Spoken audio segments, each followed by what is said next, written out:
Hello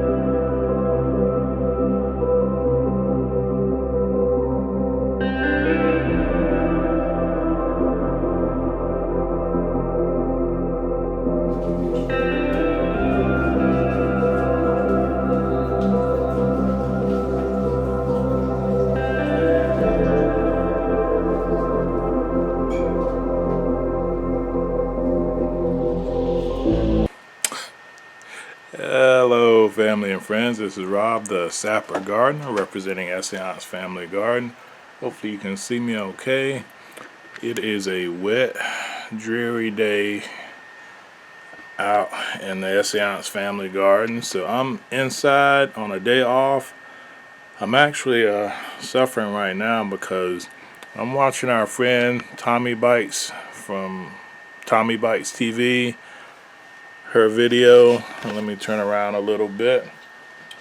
Her story, domestic violence, National Domestic Violence Awareness Month, McDonald's mukbang, and it's the beginning of the video. So I'm in the mukbang portion where she's eating a McRib sandwich, and Tommy, if you're watching this, it's torture because I would love a McRib sandwich right about now, but I know there's going to be a lot more serious issues going in that video, so I'm gonna focus on that. But first I wanted to do a little quick indoor garden update. I talked to a few of our YouTube friends about doing a mushroom update, and I am going to do a mushroom update start to finish on setting up a fruiting block for mushrooms. But for right now I'm just going to do a quick update on a couple of things that I have going on now, since it's too wet for me to go out and finish up a video that I was working on outside. I'm gonna show you a block I have set up for mushrooms and talk about what we do with the mushrooms once they're spent. I guess it would help if you could see me. There I am. So let me flip you guys around real quick. Talk to you about a few things indoor mushroom related and indoor garden related.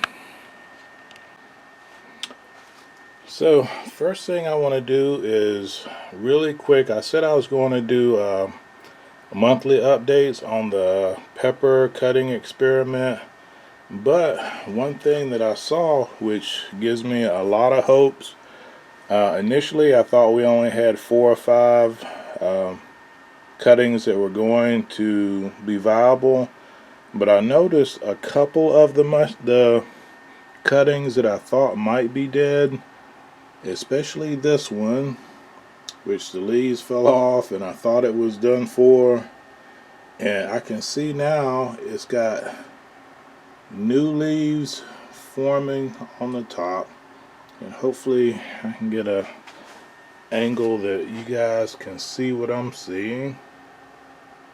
So some of these that I thought might be dead, I'm not going to pull anything out. We do have a lot of leaf drop, but I guess that's to be expected with cuttings.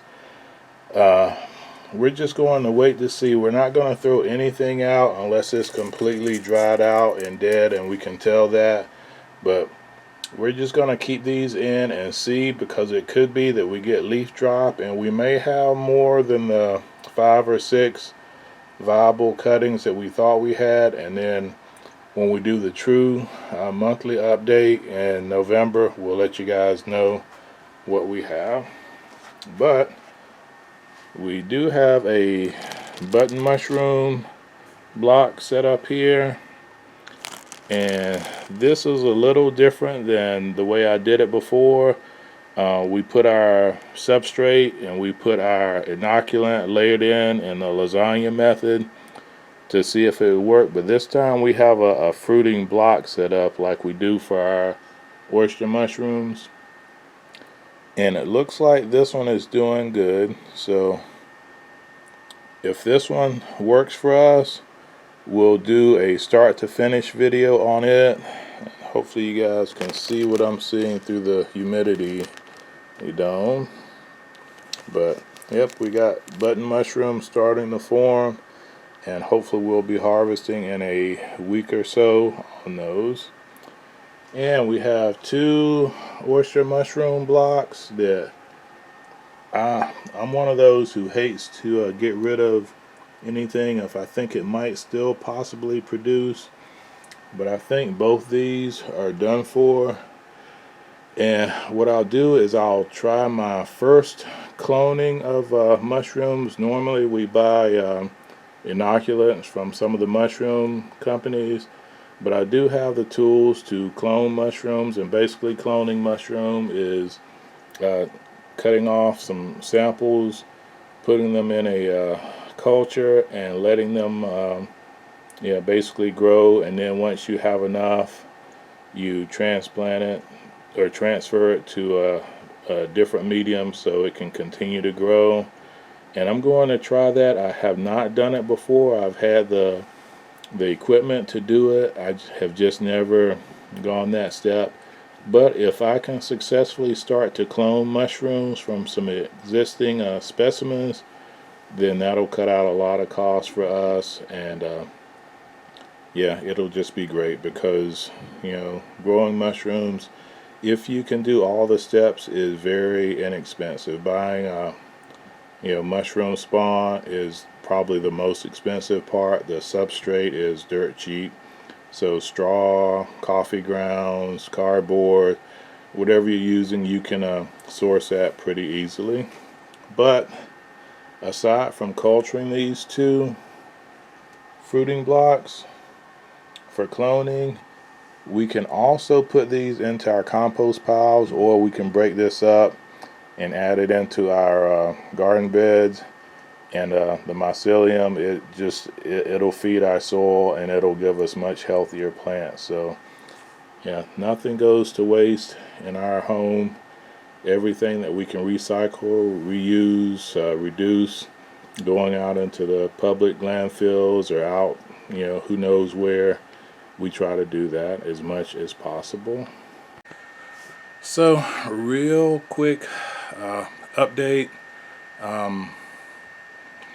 Yeah, we have a lot of other things coming up in the pike that we have to get done. Some half-finished videos, some videos we've put in, we have planned in the schedule. Yeah, we're going to try to stay on a steady rotation, 2 videos during the week and 1 on the weekend as much as possible, even though we may miss a day here or there.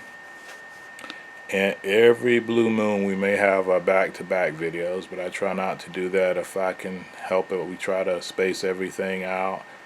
So I'm going to get back to Tommy Bites TV and listen to her video on some important issues. We're not doing a video on it, but it is definitely an issue that's near and dear to our heart. So let me close as always. God bless our great country America, you wherever you reside around the world, your garden, your harvest, your kitchen, your meals, and especially your family have health, success, and prosperity during these troubling times. Take care. Sapper out.